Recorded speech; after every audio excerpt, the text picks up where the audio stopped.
Welcome to another episode of American Spaces on Air, a podcast that's produced by American Space Instituto Chileno Norteamericano in Santiago and the American Academy of Science and Technology at Universidad de Talca, with the collaboration and support of the American corners at Universidad Austral de Chile, Universidad Católica del Norte, Universidad Diego Portales, and Universidad de Tarapacá, and of course the American Spaces all across Chile.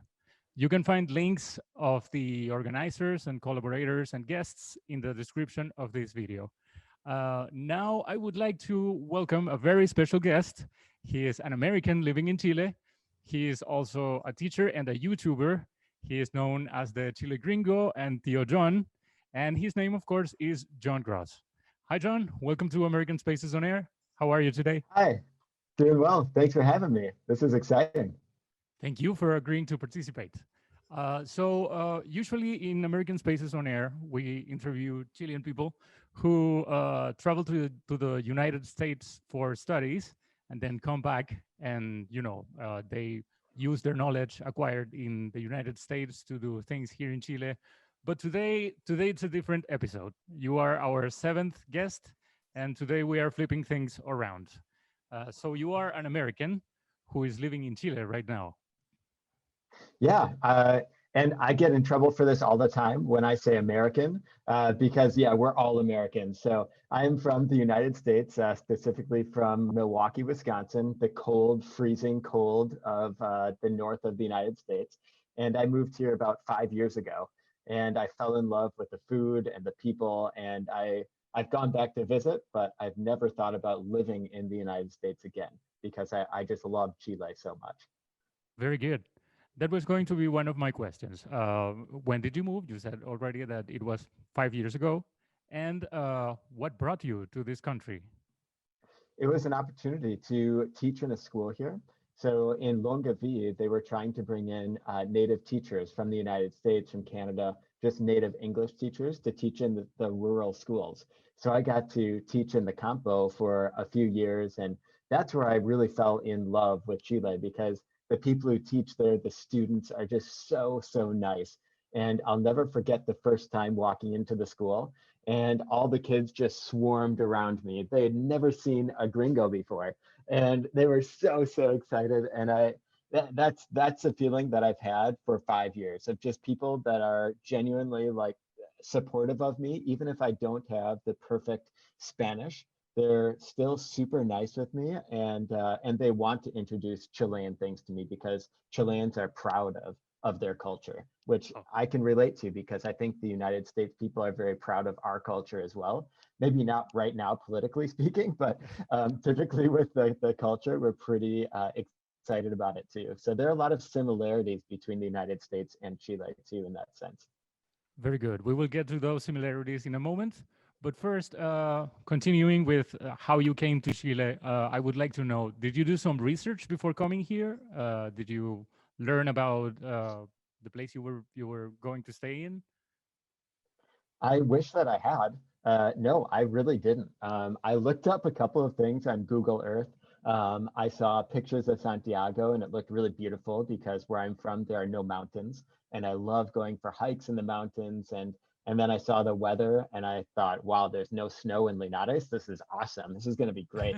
And so I was pretty excited about that. And then I saw that there was a beach nearby too. So you can go to the ocean really quickly. So I knew that I was going to love it from that.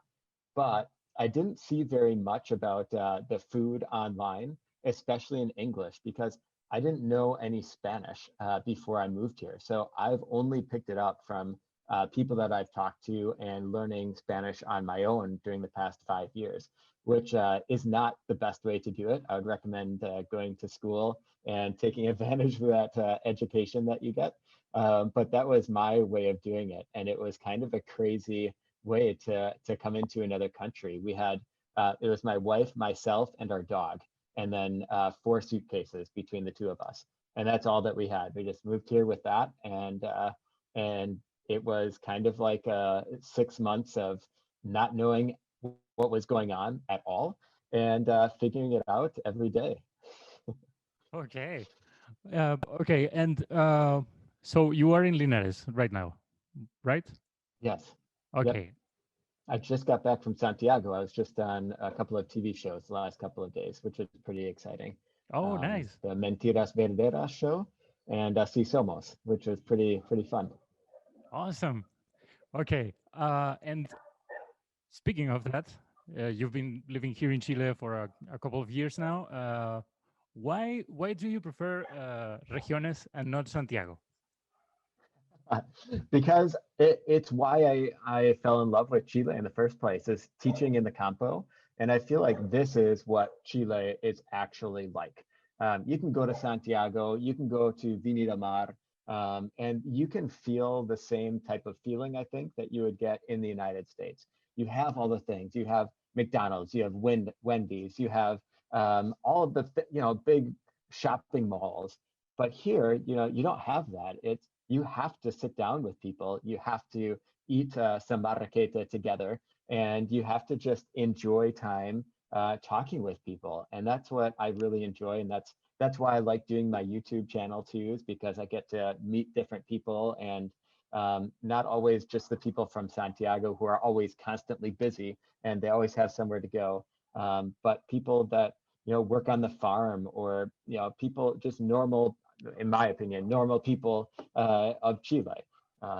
So I don't think I'll ever move, even if I have a TV show or something in Santiago. I would travel every day if I had to, because I just love being outside of big cities. Thank you very much. That was an awesome answer. And now that you mentioned your YouTube channel, I would like to know, are you a full-time YouTuber nowadays? Yeah, I get to do YouTube full time now.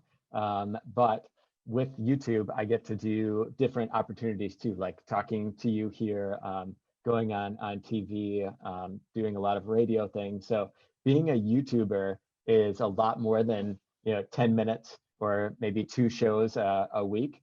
I also do all of the editing and thinking about things and working with different brands. And then I get opportunities like this to talk to amazing people in different platforms. So yes, I do get to do it, but being a YouTuber is like a massive thing of basically just being able to talk to other people too. I can imagine. I mean, you probably have to build like a network and work with people to make the videos happen. It's probably a lot of work. Um, okay, so what did you do before YouTube? You were a teacher, right? And Yeah. you taught English or a- Yeah. anything else? So in the United States, I graduated as a teacher. And then I taught in the Dominican Republic for a year as a teacher. And then I moved back to the United States, and I taught for maybe 5 years in the United States before coming to Chile.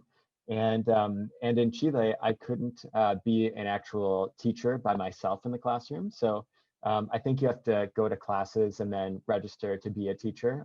Even though I was a teacher in the States, I'd have to do that here.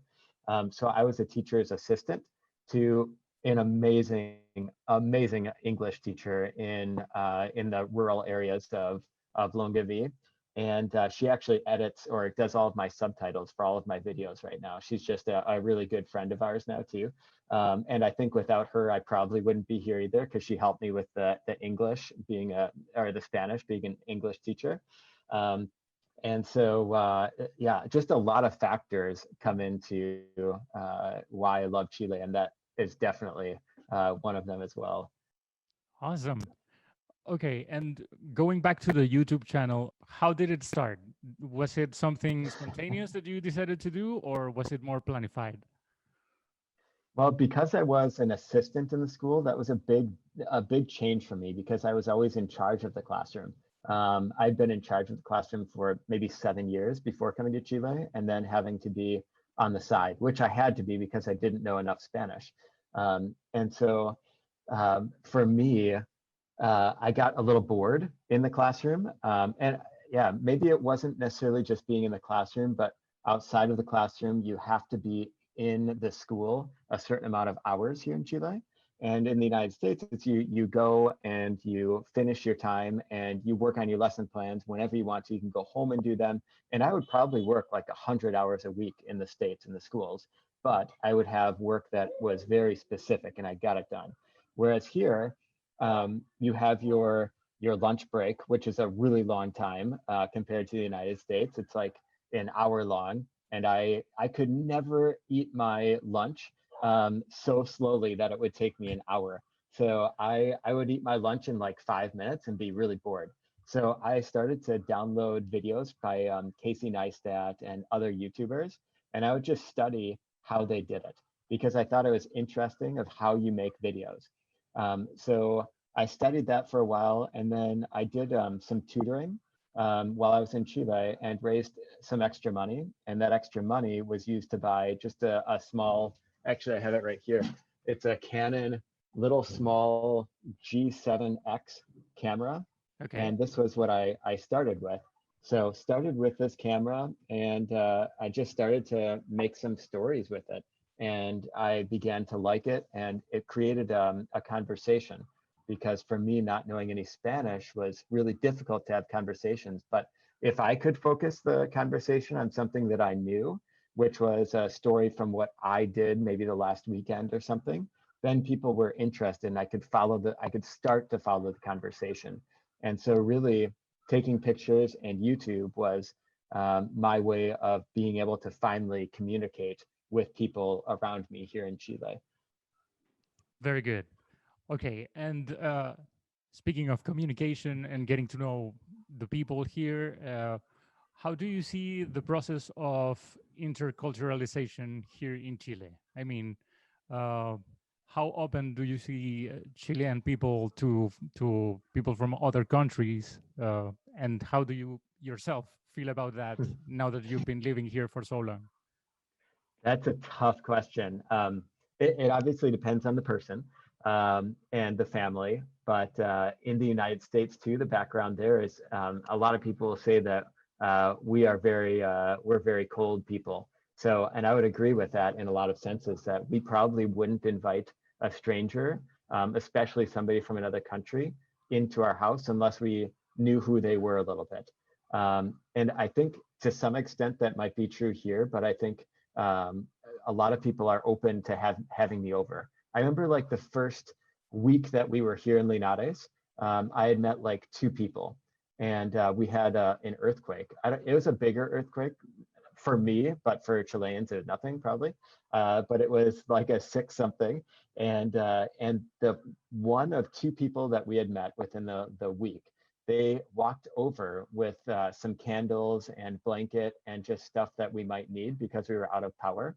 And that was like, that just blew my mind, because stuff like that just never happens in the United States. I mean, maybe there might be some really nice people, but this is like par for the course here, at least in Linares. This is just like a normal act of kindness that I had never experienced before. And then for me, I think after not very long, I started my YouTube channel. And so I had a lot of people inviting me over and wanting to eat and have wine or do whatever together. So I feel like I was very welcomed in for a lot of reasons. But I think when people kind of know who I am from a video, it's a lot easier because they know who I am. Of course. Very Yeah. good. Speaking, I mean, your YouTube channel, you present these videos that are mostly comparing the American culture with the Chilean culture. You represent them both under this very positive light. So in that sense, who do you think is your target audience, and how would you describe the YouTube community that you have created? Well, that's a hard one, because really for me, when I started making the videos, it was hard because, you know, you're talking to a camera, so you don't really, it's not natural to talk to a camera. And then editing the videos, I was like, oh, these are horrible videos. Oh my goodness, I don't know what I'm doing. So then I remember just thinking right from the beginning that I'm just talking to my father-in-law, because he was like my biggest fan right away. And he would watch all my videos, comment on them. He would watch them on like 5 that have 5 extra views. You know, he just loved these things. And so for me, whenever I think about making a video, I think about him and just talking to him, having a conversation with him. But I would say now I think about that still because I've done so many videos thinking about that. But my audience really right now are Chileans.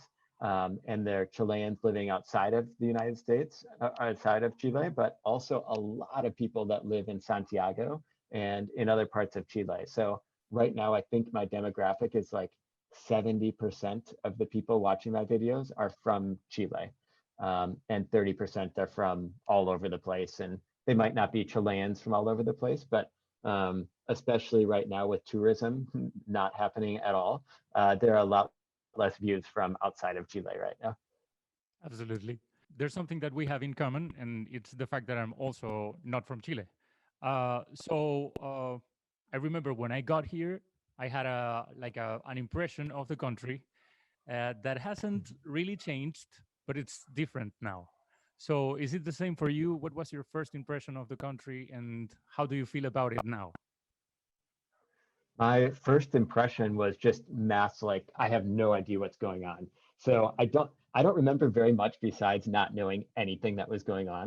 I did 2 weeks in Santiago at a language school. So I remember thinking, this is a really beautiful city because you get to walk up to the two cerros in Santiago, and we walked our dog all around them. We felt really safe, and we really just enjoyed walking around the big city. And then when we came here to Linares, we were like, wow, there is nothing around. I don't know what I'm supposed to be doing right now. And then I think that's changed. And instead of thinking about all the things that we could have in Santiago, we think about all of the relationships that we do now have here in Linares. And I think that's probably the biggest change, because obviously when you move to another country, you don't really know anybody. Unless you're really lucky and you come with a group or you knew people beforehand. But typically when you move to another country, you are just on an island by yourself looking for friends, and you're kind of like a baby. My son is almost 3 years old and learning how to talk and everything. And that's like the stage that you have to go in again. And it's super, super frustrating learning another language and not being able to communicate. But it does get better. It always gets better, and it has. So and I'm super grateful for all of the Chileans that have helped me with that, because I wouldn't stay here if they just looked at me weird or didn't want to talk to me or didn't want to listen to my horrible Spanish. I would have gotten really frustrated with it. Yeah, it would be a very frustrating experience, no doubt. Uh, and based on that, what are some tips or recommendations that you would give other people from around the world who may be deciding to move to Chile? Watch my videos. Check me out on YouTube, Jon Gross. I think the best thing to do, in my opinion, is take some Spanish classes, because even though in Chile we speak super, super fast, just having a base of understanding some Spanish, that'll go a long ways. And be willing to take risks. If you're coming here to Chile, don't be like the person that's going to say, I'm just going to stay in my house and not do anything. I'm too nervous to go outside. There are things on the news that make me scared. Okay, you can watch the news, check out what's going on, but everywhere around the world, you're going to see bad news. So go out and explore and meet people, because the people of Chile are what make Chile so unique, in my opinion. So I would say, and I get tons of messages about this every day. Should I move to Chile? I'm moving to Chile. What should I do? Yeah, just it's going to be frustrating because paperwork and visa stuff is frustrating. It's not fun.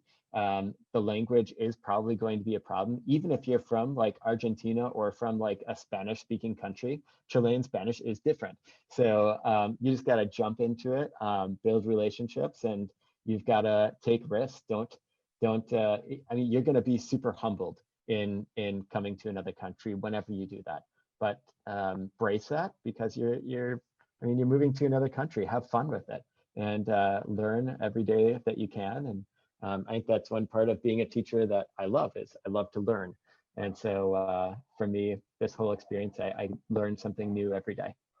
Absolutely. I think that's what life is all about, learning constantly. Uh, Mhm. okay, so have you visited other places in Chile besides Santiago? For example, And this question comes from Alfredo from the American corner of Antofagasta. Have you been to Antofagasta? Nice, Alfredo. I have not been to Antofagasta. That is like one of the only cities that I have not been to yet. But I have been to, let's see, I don't know if I can name all of them. I've been very fortunate to go and travel with YouTube and things. I've been to Arica, San Pedro de Atacama, the Elqui Valley, Calama, of course. What else? Going south, Viña, Valparaiso. I have not been to Pichilemu. I want to go there. We've been to Torres del Paine. We did all of the very southern part of Patagonia. Been all over like Frutillar, Valdivia, tried lots of beers in Valdivia. It was great. We've been to Puerto Varas a lot, Chiloé. Yeah, lots of places because it's fairly close here in Linares to get in your car, and 6 hours, you're really far south, or $5 plane ride, you can go north. You know, it's pretty cheap to go fly and travel. So we take advantage of that for sure. Okay, I haven't had the chance to travel around Chile a lot myself, but I know that this country has a very huge variety of natural landscapes. In that Absolutely. sense, yeah, in that sense, uh, which one is your favorite place to visit from Chile? That's a tough question. It depends on the season. I think if I had to choose one place to go visit, I guess because I haven't been there in 2 years, I would probably go back to Patagonia. And I've always wanted to do the Carretera Austral. So if I could just get some camper van or something like that to go and do that whole trip through Patagonia, that's like a bucket list dream vacation, probably for anybody, I would hope. I mean, everybody should want to do that, I think. But for me, that's really high. I love the mountains. I don't mind the cold because I'm from the north in the United States. But then I think the second place would be the Elqui Valley, because I met so many great people there. I I don't I love the stars. I love the places to visit there, but man, I just have so many friends and so many good memories from the Elqui Valley that might take a close second of places that I love to go and visit. Very good. And have you been to Isla de Pascua, or that's another? I was supposed to go in, when was that? March of this year, but everything got shut down. And then we rescheduled the trip for September, but it's still shut down. And so now our plane tickets are for, I think, like March or April of this next year. And we're hoping to go, but with the island being shut down, we have not been able to go. There's actually a subscriber of mine who paid for our whole trip there. So otherwise, Awesome. it's too expensive. Yeah, it's super expensive to go there. So super Awesome. grateful. Well, Yeah, you have to make it a profitable visit and make a lot of videos so we can get to know the place as well. Uh, absolutely. okay, and now going back to the United States, which are some of your favorite destinations there? Oh, there's so many. The United States is so big. For me, I love Zion. I love national parks. So almost any national park, but I love Zion National Park. That was really, really beautiful. I got to go up to Alaska, and there's Denali National Park up there. And that one is, I don't know how many kilometers this would be, but you take a bus for 80 miles, and that brings you all through the park. So 80 miles is the park that you go on this bus for. It's huge. And the mountains are so beautiful and so distinct in color. Um, and then there are just so many different places, but I love the West Coast the most probably. And I've hiked a lot of the Appalachian Trail on the East Coast, and gone through Maine, and I've been very blessed. I love to travel. But it's hard to pick one, but I would say if I had to pick one, I would probably go with Zion or Denali. Very good. Okay, now let's get back to Chilean territory again, and I would like you to mention your favorite Chilean expression, if you have one. Probably cachai, because I mean, you hear it all the time. And it's one thing that I remember picking up when I first got here because I was like, oh, I kind of understand that. Cachai, like you caught that. Okay, it's kind of English. But then I was asking people, so can you use it like, did you catch that? Cachaste? No, you can't do that. It's just cachai. Okay, so I don't really understand it completely, but all right. So I like that one though. Very good. That's a very popular one. Okay, so let's see. What is something that you found here in Chile that you may feel that is lacking in the United States? The marraqueta. We don't have Of anything like course. that. I mean, yeah. I don't understand like fresh bread like that. I don't understand how that's not in like every single country. It's so delicious. So I would say that's like number one. I don't know if I could leave here because I would miss the marraqueta too much. Absolutely. Yeah, I completely agree with you. Marraquetas are heaven. Uh, okay. So, what positive attitude or thing Chileans do that you would like to see people have in other countries? Like I talked about before, of inviting me into their house, or just the hospitality and general kindness that I people that people in my life, at least in Chile, have shown me. That's something that I hope that if I ever did go back to the United States, I would never forget that, and I would welcome people in too, and especially foreigners, and say like, "Are you okay? Do you need anything? What can I help you with?" That's just it's so stupid and so easy to do, but it's something that I think in the United States, at least, I was so self-absorbed that I didn't think of before moving here to Chile. And being that person who is on the outskirts and doesn't know anybody, I would love to be that person to somebody else. And I think that's something that's missing in the United States in general. Yeah, I guess it's something that you don't value until it is your time to to be on that situation. But it's a very important lesson to for everybody to learn. Uh, And the crazy part is that like Chileans, they've never had that. You know, a lot of people here in Chile, at least in Linares, have never been outside of, a lot of them haven't even left Linares really. But they treat you like that. So they don't need that experience to be like that. It's a part of the culture of welcoming somebody in. That's just something really special, really neat. Very good. And it's nice that you're spreading the word to precisely present that example to the world, to the people who watch your videos and everybody. Uh, okay, so what do you miss the most, if there's anything, about the United States? Definitely my family. That's the hardest part for any foreigner. You are without your family, and especially now too with the pandemic, there's really not a good way to go and see them. So I would rather just stay here, and it'll be 2 years for sure without seeing them. So usually we try and get back every year or so and see them, or else they would come here and see us. But this year we're not going to be able to. So um, definitely family. I'm very grateful for having like FaceTime and Skype and those things, but being with people and family especially is something that we very much value now whenever we get to see them, because it's such a short amount of time per year. Absolutely, I can imagine. You said that marquetas are something that you couldn't live without anymore. But what is your favorite Chilean food and why? Like, Um, I, I or would say it, because in the summertime it's so delicious. I love pastel de choclo. It's so, so good. We have like a cornbread in the United States, but it doesn't taste the same. And there's no like chicken or meat inside of it. Oh, it melts in your mouth. It's so, so good. Pastel de choclo is my favorite. So good. it's delicious. Absolutely agree with Uh-huh. that.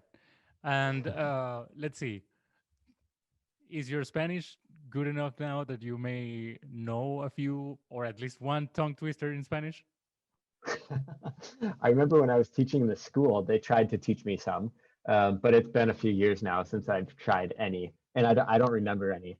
Okay. It's not something that I just do in my house and practice Spanish tongue twisters. I would have to, I'd have to look some up. It would be fun to try though. Yeah, if you ask me the same question, I would be struggling to remember one in English as well.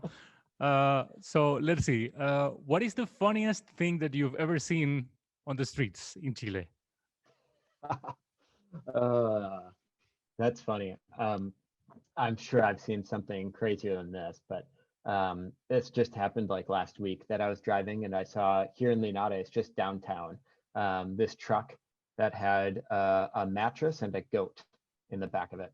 So Okay, I just didn't think that, you know, a mattress and a goat went well together, but apparently maybe they're just moving and they just had a couple more things left and may as well throw the goat in. maybe the yeah, a mattress and a goat. Interesting combination. Yeah. Uh, okay, and this is an important question. What is the most important lesson that living abroad has taught you? To have an open mind. I think, especially in the United States is so big, and we can just think that we are the universe. Everything revolves around us, and that's why too. I think I didn't invite people into my house. I wasn't as willing to help other people out because I was like, I'm the center of my universe then. And so I think here in Chile, like I was talking about before, just knowing that and understanding there's a world perspective of the United States. That's not how I originally thought as I grew up in the United States, and that's okay. There are other opinions about things, and to understand that the world is bigger than just 50 states. You know, it's not Americans. It's, you know, if you want to talk about Americans, that's fine, but United States people. You know, so I think living in another country, I think everyone should do it if you have the opportunity, just to live there for a year, because your mind will be, I mean, blown away, maybe literally, because you're just like, what? I can't believe they do this here. To see a mattress and a goat in the back of a pickup truck in the United States, I mean, that, I don't think that's ever happened in the last 100 years. And before that, there were no cars. So I don't think that's ever happened. I've never seen that before. But here it's normal. I mean, that's not the first time that I've seen that before, I think. So I think just being in another country, any country, is good for anybody. Very good. Okay, and if you have to pick just one thing that makes you the happiest about living in Chile, what would it be? It would be the people. I don't think I would live here if the people were cold or didn't invite me in or didn't care about me or just look down and not say hi. You know, and maybe it's because I'm a YouTuber too, and in a smaller city in Linares here. But I feel like there was a show, I think it was called Cheers, in the United States a long time ago, and the tagline was something like "Where everybody knows your name." And it was this bar where everybody knew their name, and that's kind of how I feel here in Chile in general. I mean, I travel around anywhere now, and I'm blessed with the YouTube thing, but people aren't shy. They'll come up to me and say, "Hi, how's it going? How are you? How's Moses?" And I think that's just a beautiful thing. And I think without the YouTube channel, people would also come up to me. I remember walking in Santiago before having the channel, and I had a camera out to take pictures. And people would come up to me and say, "Hey, be careful with that. Put that away because around here, somebody might steal it." And I don't, maybe they would do that in New York City or somewhere, but I doubt it because people are thinking about their own camera, their own, where they're going. They don't worry about other people. So I think just that feeling of being in a place that people care about me is something really cool and unique about Chile that I hope I don't have to leave. Very good. Now, you start your videos with welcoming people to another beautiful day here in Chile. So Yep, that must mean that you feel very fortunate to be living here, right? absolutely. Yep. I feel very fortunate. Um, I don't know exactly how I started that phrase, but maybe it has to do with not every day was so beautiful in the wintertime in Wisconsin. But I think really every day, even in the wintertime, is beautiful because it's raining and not snowing. So I just I really enjoy that. And I'm a morning person too, so I am super positive thinker. So I think that every day is going to be a great day. And I'm very genuine when I say that because I look for the most out of every day. That's just a part of who I am. Very good. Okay, so I have two more questions. One would be, what's in the future? What are your future plans? I mean, how do you see the YouTube channel growing in the next years?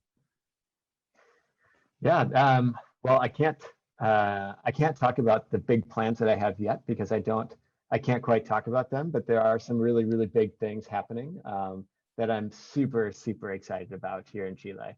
That you'll just have to watch me on YouTube to find out soon what's going on because I'm really, really excited and I wish I could tell you about it right now. I But I'm guess, almost at yeah, I guess everybody watching should go subscribe, right?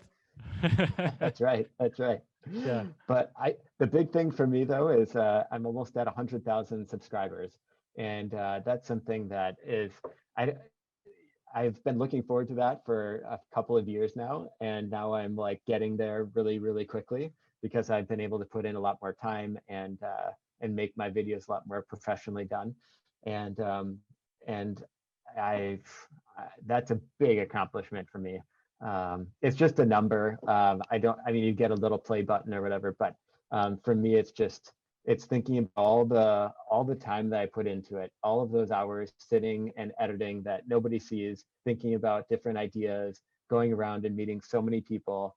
I mean, it's like 400 videos or something that I've done. It's a lot of videos. So that's a big accomplishment for me. But there are bigger things coming. So check my YouTube channel, and hopefully soon I'll be able to announce some of those things. Link to the YouTube channel in the description.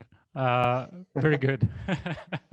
Yeah. Okay, and what would be your final thoughts regarding, you know, bringing together the cultures of the United States and Chile? Yeah, I think it's just having an understanding of the two. That's the whole point of my channel. It's not to say necessarily that Chile is better in everything or the United States is better in everything. I love both countries. It's not like I moved to Chile because I hate the United States. Not at all. I love the United States. My family is there. I grew up there. My grandpa served in World War II. I have a deep appreciation for the United States that I'll never get rid of. That's never going to go away. But I also now have a deep appreciation for Chile. And so how do I mix those two cultures and kind of share what's going on in both of them and things that I like and maybe dislike in both countries in a very respectable way that respects that heritage that I've had and also that feeling of community and love for people and marraqueta and food here in Chile. So I get to share the two of those, which I really enjoy. So I think understanding that piece, wherever you are in the world, that countries can do things differently. And to do things differently is okay. It's fine to do it differently and to adapt to it and understand it and not try and change it. You know, I'm not going to change that guy with the pickup truck and a goat and a mattress in the back. Like he's just going to do that. Like that's fine. That's his style. That's cool, man. You know, blast some Kanye West and ride with your goat in the back. That's cool. Yeah.